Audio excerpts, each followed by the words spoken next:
play a short video by Savvy Giving by Design. The Savvy Giving Design Coalition is a national initiative that unites interior designers and allies in the field to bring hope and healing to children in medical crisis. By joining the community, you become part of a powerful network dedicated to making a real difference in child's lives across the country through the transformative power of design. The Coalition's mission is to provide room makeovers for children in medical crisis, creating spaces that foster healing and comfort. Membership benefits include working with like-minded individuals towards a common goal, healing impact, which means directly contributing to transformative projects that make a real difference, support network, accessing a community of peers for inspiration, advice, and support, and being part of a nationally recognized effort to bring hope and joy through design. So good. I love that. Scan the QR code for more information from this wonderful organization. Wow, what an incredible group. One more QR code for you, lucky you, is from Ferguson Home, which is generously giving away one of its Avalon wine and beverage refrigerators. Yes, please. So scan this QR code on the screen, enter to win. They'll be notifying the winner following the close of the show. Okay, that was our housekeeping. We are back at it. The next session is from the technology track, powered by Jen Air. Who's been to Jen Air? Who's been to the booth? Looks really good. Yes, I know, it's excellent. So I'm here to welcome Tim Schiffer, General Manager, Jen Air. Come on out, Tim. And congrats on the great booth, great product, looking amazing. Thank you.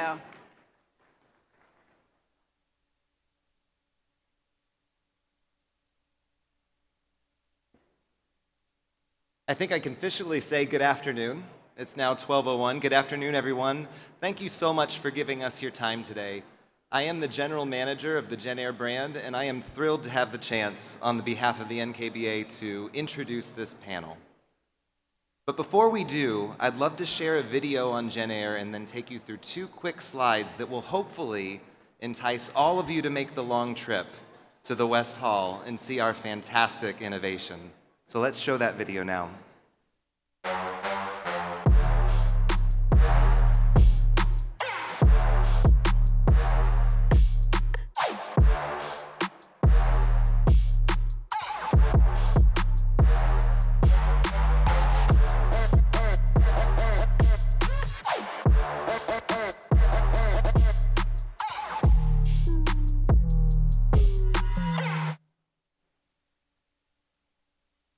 I hope that was exciting for you. If anyone knows the history of Jen Air was founded by a gentleman named Lou Jen back in the 1960s. And the innovation that he brought to the industry was the downdraft ventilation, and changed the way that designers specified homes, that builders built homes, and that consumers used our products. At Jen Air today, almost 60 years later, we are thrilled to announce a next generation of induction downdraft technology that will open the sightlines and open the landscape for your design and your builders to add something new to kitchen design. If we go to the next slide, I think I skipped over a little bit of the map. On that slide before, you can see where we are in the West Hall. And the West Hall, we are right in the entrance, and when you come to see Jen Air, you will have an experience of going through the downdraft ventilation itself. We have celebrity chefs, we have live cooking demos throughout the day, and we might even have a happy hour at 4 o'clock if you can be there at that time. In addition to the appliances themselves, I think it's very important from an appliance lens to recognize that we, from an appliance perspective, only play a small role. We want to bring beauty, we want to bring functionality, we want to create options, but we also need to partner. Jen Air this year is making several new partnerships. Bora is our partner from Germany, who is the market share leader in induction downdraft cooktops in Europe. They are collaborating with us to introduce this product this coming June in 30 and 36-inch downdraft cooktops. In addition, Cosentino is partnering with us through the NKBA's board member Carrie Kelly, and we are thrilled to feature their countertops on all of our product displays today. And then last but not least, we are also partnering with Fabiwood on 100% of the cabinetry seen at the Genair booth, and also Nature Squared, which is a fascinating company from Switzerland who specializes in the reclamation of industrial food waste like shells and eggshells and seashells to create luxury countertop material that will be featured on Genair refrigerators. So, without any further ado, I'd like to introduce the panel. This panel is entitled, When Technology Makes Sense. We've all heard over and over, there's an app for that, but do we need it for everything? Determining the technology that will actually improve lifestyle can be tough when we're surrounded by so much. This panel will discuss how purposeful technology can seamlessly integrate into modern living. Get ready to gain some insight into how to distinguish between fleeting tech fads and meaningful advancements that improve our everyday life.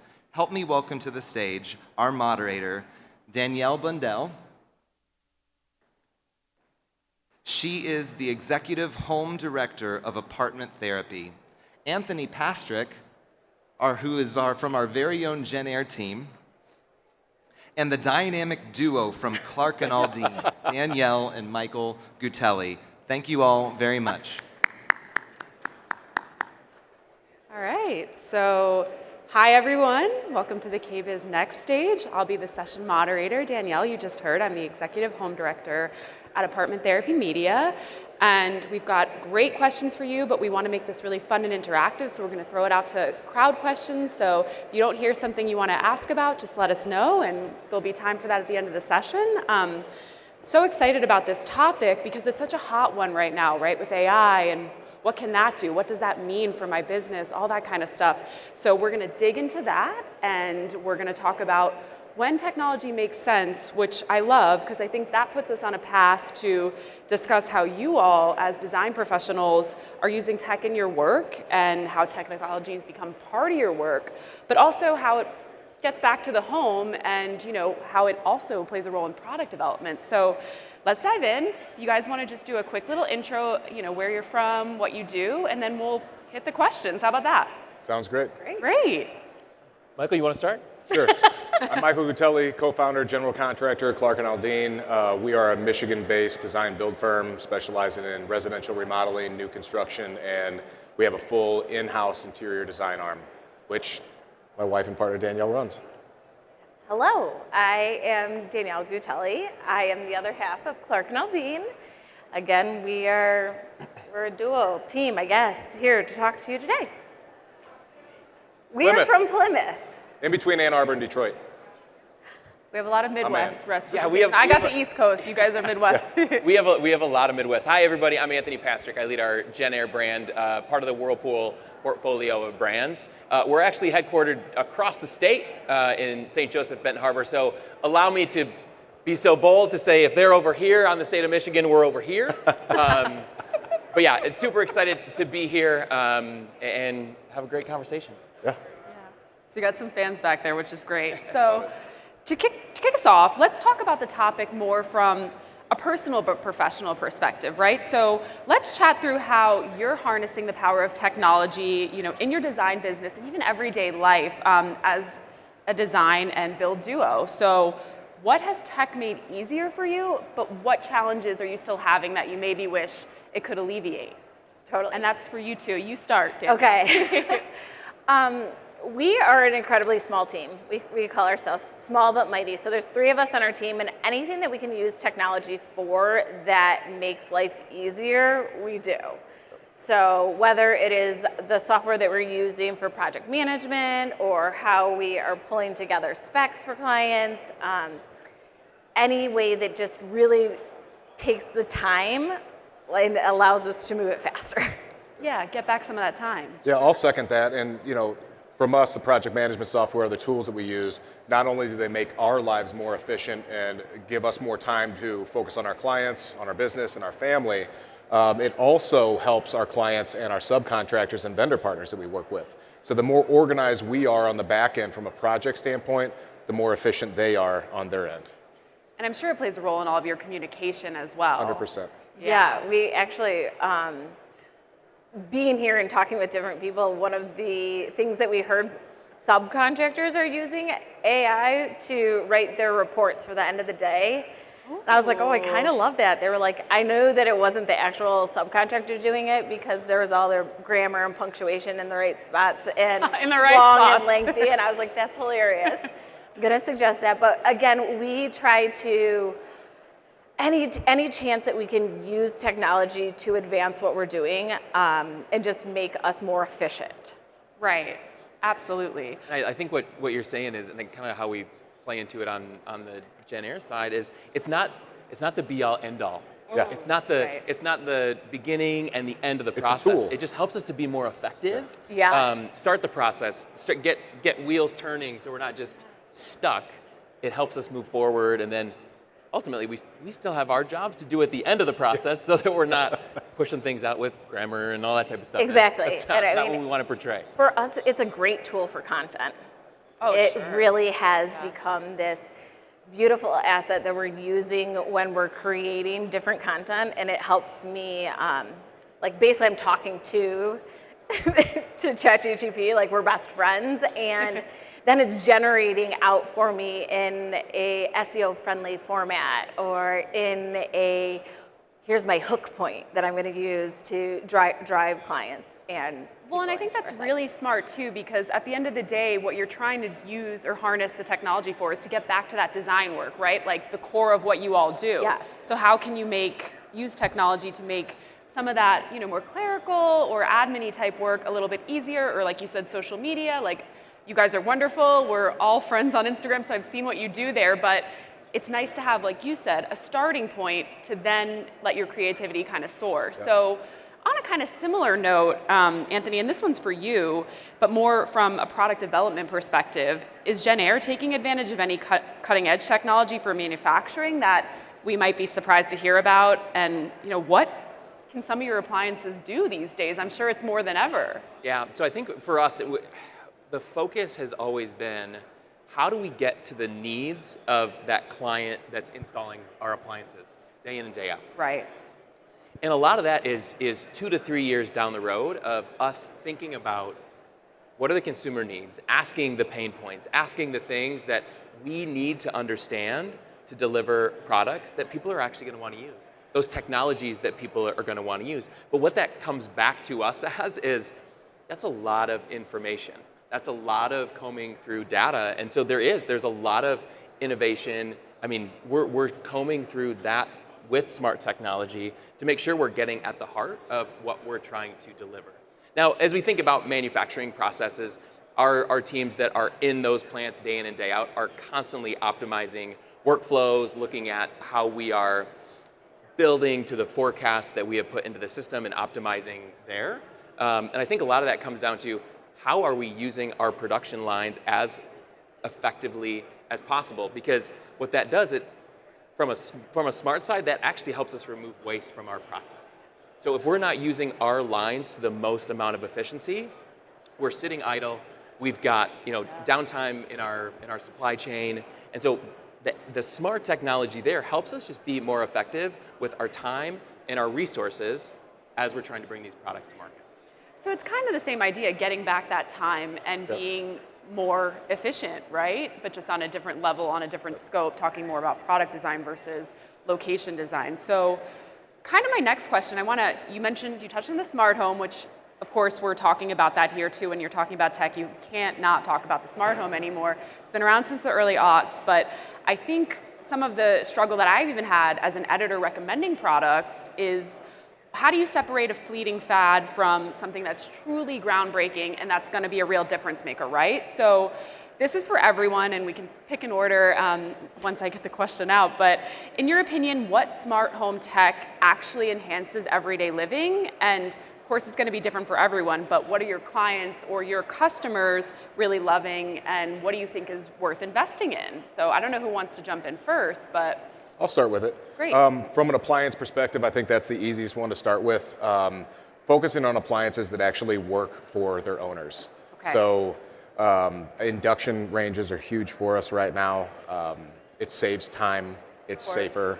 And our clients in particular are, young, thriving families, late 30s to early 50s. They have kids at home, sports, extracurricular activities, travel. I mean, they're busy and they're working corporate jobs or they work for themselves. So any way that we can integrate those technologies through appliances, even in the design stage, when we're talking about smart lighting, we're talking about smart plumbing, just all of our MEPs, any tried and true products that we can integrate that has a level up from a technology perspective, Right. that's what we find works. And we try, it's hard because you do want to integrate all the new stuff. I'm a techie, I test everything out that I possibly can, but I give the analogy of this. It took Apple, 5 years to integrate USB-C? It took them that long because they got it 100% right. There were no flaws. So I like to look at them as a case study, as a brand to say they can create anything on the planet that they want. They're the best of the best. Just because they don't do it first doesn't mean they won't do it the best. So when you want to integrate those smarter technologies, really lean in on those brands that have been around for a long time, or are working with newer startups and integrated into their product line because they know and they have faith it's going to be great. I love that because being first doesn't always mean that you've worked out the kinks. So like you said, paying attention to like the companies that are always sort of leading that charge and being really methodical and intentional about it. How about one of you guys who wants to jump in? Oh, Danielle? thank you. I would say that for us, obviously client budget, which I know you were going to touch on it a little bit, really dictates where we're going with the design aspect of it. But our design team really strives to ensure that we're starting with functionality over anything before we're layering in the beautiful aspects of design. So working really well with our subcontractors and vendors to ensure that it's more integrated and not just like an afterthought. Because a lot of times I feel like that is what happens in the tech world is like, oh, the newest, greatest thing is out there and we want to figure out how to squeeze this into this job. We're really trying to be 10 steps ahead of that. Lighting is a great use for us always because I think that clients are very familiar with that. And so that makes it a really easy tech step. And then from there, plumbing has kind of been the latest and greatest of some really cool things that are coming out to market, especially here that we've seen. And I'm like, ooh, all those curly haired girls out there are going to find some really fun new products that are coming to market that I foresee that becoming like the next best thing. I think Sorry. you kind of say like that it's starting with the client's needs. Yeah. And that's where we start with our product development process too. We're starting with what do we know to be true about what those consumers are needing now, but not just asking appliance specific questions, asking about life specific well, I can't talk. Life specific questions. Really getting at the needs that they have. So as we think about Gen Air, our product development process starts 2 to 3 years, sometimes even 3 to 5 years before we even launch a product. So you talk about maybe not being first to market, but trying to do it the best. That's right. Let's take a product that's 3 years out. We have an idea and multiple iterations happen to get us to the technology that we actually launch. So our idea that we had a couple years ago may be completely different from what you're seeing in our booth today. So take induction downdraft, right? What you believe to be true about induction downdraft may have had a completely different technology a couple years ago. As we evaluate the product, as we think about what we're able to do from our capabilities, now that technology that you're able to see in our booth is completely hitting on the need of not only the consumer, but the designer. As we think about endless installation possibilities, as we think about removing the hood and creating these beautiful spaces that you can cook in, not looking at a wall, but looking out into into your backyard or into the mountains or whatever you have, that technology evolves over time and ultimately gets us to a place that designers, builders are super stoked to spec because they know that at the same point that product is launching, that's when it's going to meet the need of their client. And that's a great segue because I want to talk a little bit in the next question about aesthetics and technology integration, right? So technology is not always the prettiest thing, and we know that, and you're probably seeing this in your work too, traditional design is kind of coming back. People are wanting the woodwork, they're wanting this, they're wanting that. How do you kind of bridge the gap and integrate that design seamlessly of the tech without having it, call out to itself? And are there materials or appliances or even techniques that can make the integration of tech seem more intentional? And I think we want you to start with this one. Anthony. For sure. I think, as we think about some of the things, I know you mentioned lighting. What's the end need of the lighting? So let's take our refrigeration, for example. I think lighting in refrigerators is such an impactful moment when people open those refrigerators. It becomes a showcase for your ingredients. And so as we developed our lighting, our ecliptic lighting almost makes sure that it is a perfect backdrop against our black obsidian interiors, and it makes those ingredients pop. It's vibrant because what we know to be true about our clients is as soon as they open that refrigerator, it's almost a showpiece. Right. It's almost this exciting moment of they're just about ready to create an exciting meal with friends and family. So that's the start of the process. And that's something as simple as the lighting that we try to deliver. You can take that to some of the technology that's within our wall ovens. As we think about our culinary center and the technology that's in there, it's built to help people cook more effectively, more efficiently, regardless of what their skill level is. So if you've got a client coming in and saying like, hey, you know what, I'm just getting into cooking, well, great, I've got this product that can help walk you through the process. Yep. But if it's a client that is, I cook all the time and I want to take cooking to the next level, though that technology is built in to allow them to do that as well. So it's giving that flexibility, right, but still hitting on the consumer, what they're excited about. Yeah. How about you all?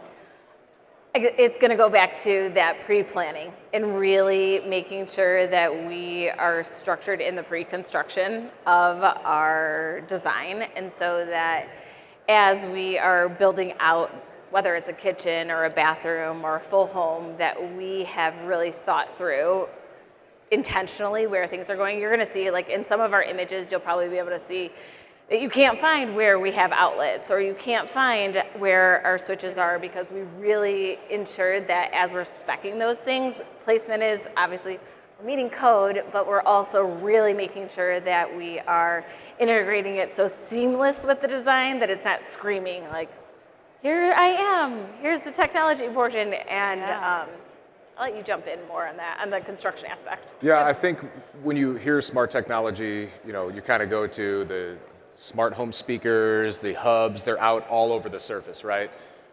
We try to really pull that away and integrate as much into the walls and the fixtures themselves, the cabinetry, things like that. So the technology's still there, but you don't see it. It doesn't scream at you. But to what you said about really understanding your clients, their needs and desires, not just for today, but down the road, that's the psychology aspect that we bring to the table during our pre-construction process. And we really, truly get to know our clients, their families, their kids, what their plans are the next 3 to 10 years, and find solutions that not only meet their budget, but more importantly, really meet their lifestyle and where they're going. Right. I think we've said the word integration a lot. Yeah. And I think it's so easy for us to go to the word technology and smart tech as like all the fancy bells and whistles. But I think it does. I think it comes down to how these products, how these designs integrate into people's lives. Yep. Yes. And they don't want things to be screaming at them. Like you said, like the plug's there, but it's not going to be screaming at you. Yes. And it's the integration into the lives. And I think we're seeing that across our trends, for sure within the appliance space. It's integrating into the spaces. It's not bold badges that are screaming at you. It's integrated in. It's subtle. Yep. And you're seeing that across, like, I think I used to work on KitchenAid. KitchenAid's a great example. I know this is a Gen Air talking segment, but it's about the integration into the home. Yeah. And I think that's where appliances need to be going to get us there into that integration. I want to build on that really quick on the integration standpoint. You also have to think about it from the construction standpoint as well as design, integrating what we're doing in the process early so that we bring all the right people to the table. Talking to our MEPs, our mechanical, electrical, our plumbers, even our finished drywaller, our finished carpenter, knowing what's going in the walls, where is it going, are we speccing the right moldings? Is the base high enough if we're doing integrated outlets into the base molding? Things like that. We use, the term smart technology is a little bit convoluted. Some people think it's just smart speakers and, water-saving sprinkler systems. It's actually a lifestyle too. So you have to be really smart and thoughtful about how we're integrating all of the mandatories and then all the bells and whistles that are extra into the home so it's done the right way. So this is changing gears a little bit, and admittedly it's a big question, but I think we should touch on it.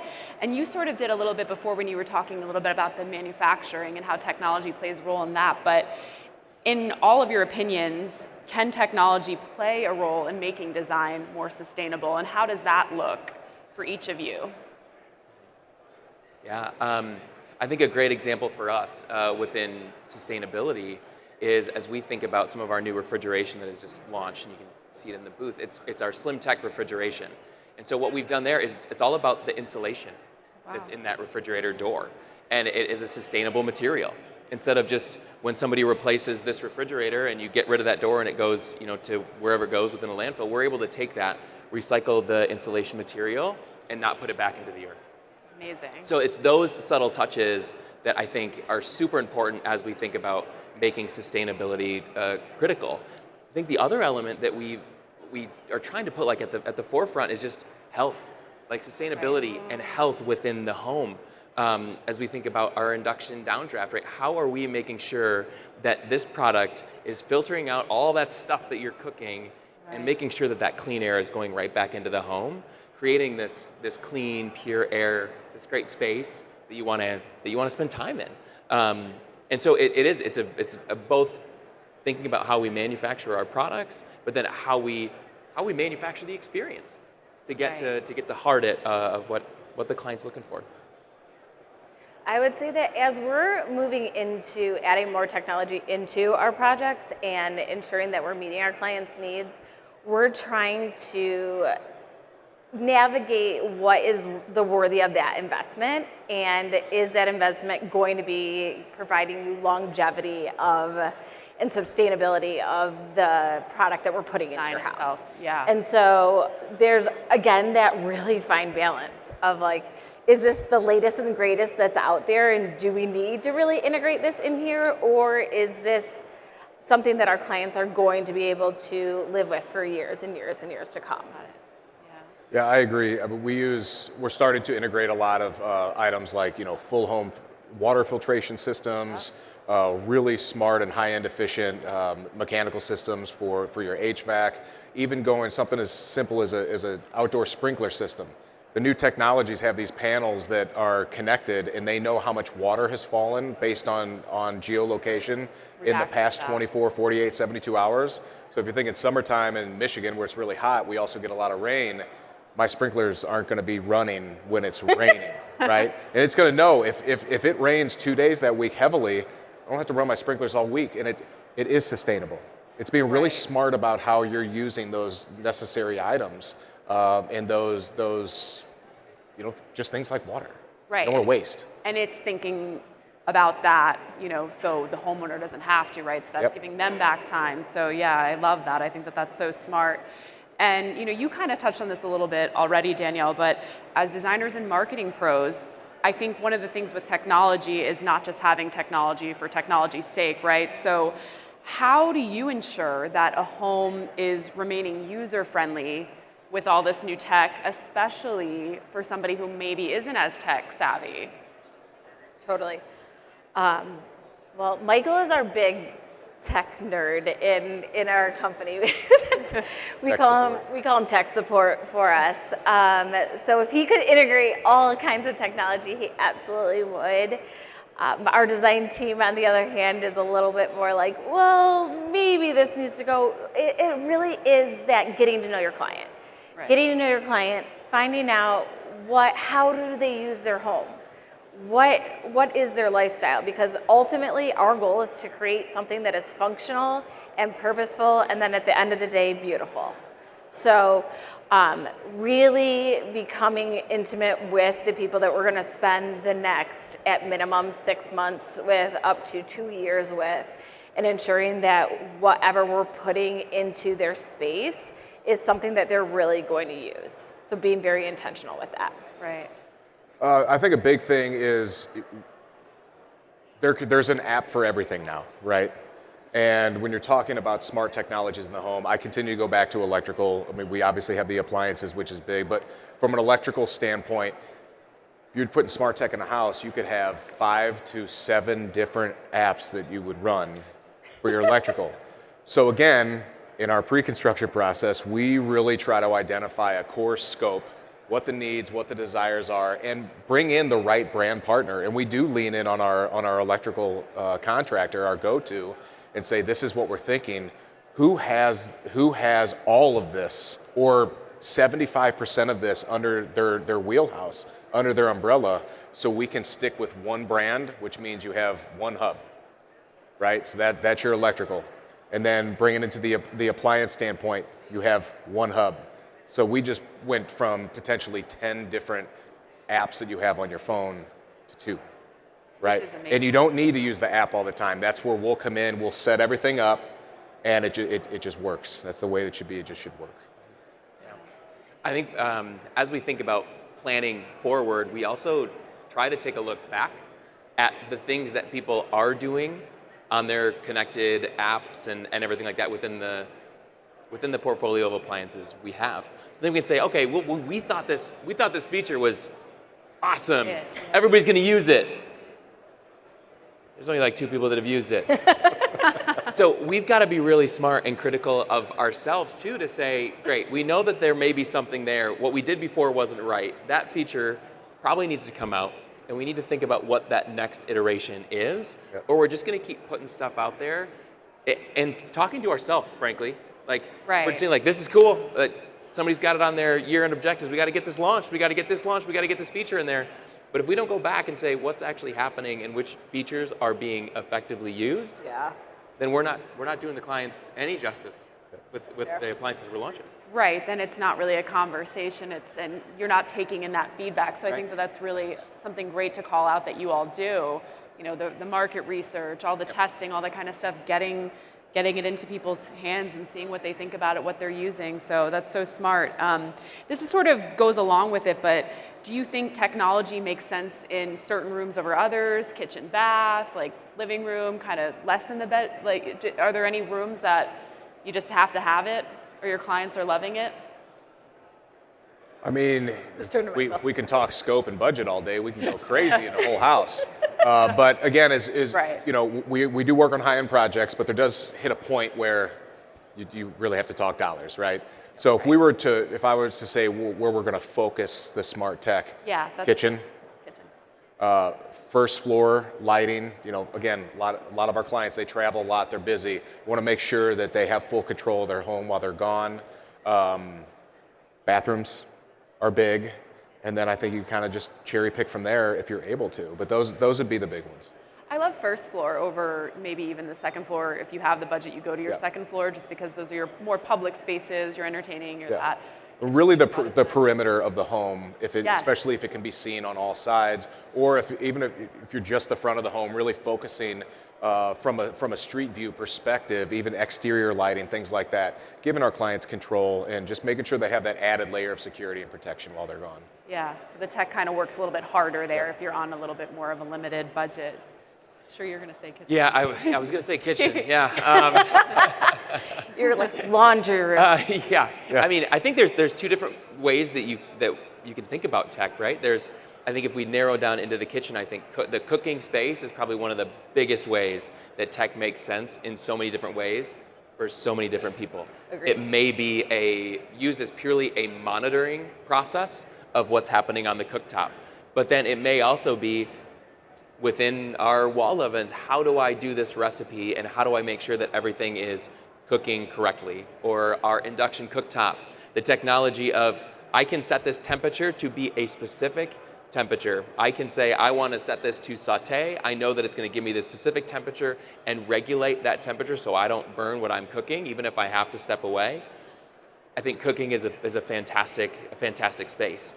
I think there's also, I'll bridge over to laundry. I think the laundry room is another. How am I monitoring rather than proactively doing different features and different settings? It's kind of a monitoring device. You kind of think about that technology as what am I doing in the room and what do I need? Is it monitoring? Is it proactively working? And I think that goes down to the category level that you're thinking about. Yeah, I think that's a smart way of thinking about it for sure. I love that. So we talked about it a little bit earlier. We said we were going to talk about AI. I know there's more coming on that regard, but we'd be remiss not to touch on it. How do you all, each individually, see AI shaping the future of design and construction, both as a tool for design, like the work that you do, but then also in the homes themselves? Who wants to? Another big question, but. I guess I'll jump on that. I truly believe that if you are in the construction industry or design industry and you are not using AI yet, you are falling behind. And you're falling behind quickly. The system is ever evolving, and it is not, I really believe it's not taking away our jobs, it's enhancing them. Yep. And if you can realize how to utilize this tool, you are going to get so much of your time back. So some really simple things that our team has done that, again, being such a small team, we're trying to monetize time, right? And so that is a big time saver for us. We are using it for content. We are using it for emails. We are using it on our website. We are using it for renderings. You know, I just went and said that. We're using it for renderings. We're using it for our as-built drawings. There is just, I think, endless possibilities within the programming, but it's also, the more you use it, the more it learns you, your team. It has this database. I know that's slightly terrifying. We talk about that all the time, like it knows way too much about me. Told me what my authentic code was the other day, which is wild. But there's just so much to that can drive your business forward. That I do believe within the next year, if you haven't jumped on board, you're going to find yourself so far behind and you're going to be swimming upstream.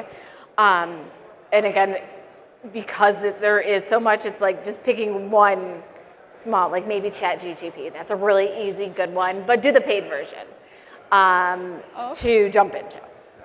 I'll build on that. You know, the one thing to remember is, as Danielle said, it's a tool that we use, but it's not the be-all, end-all. It's not spitting out the final product. No. Think of it as a rough sketch, a rough draft, and then we can personify it, personalize it, and build on it, right?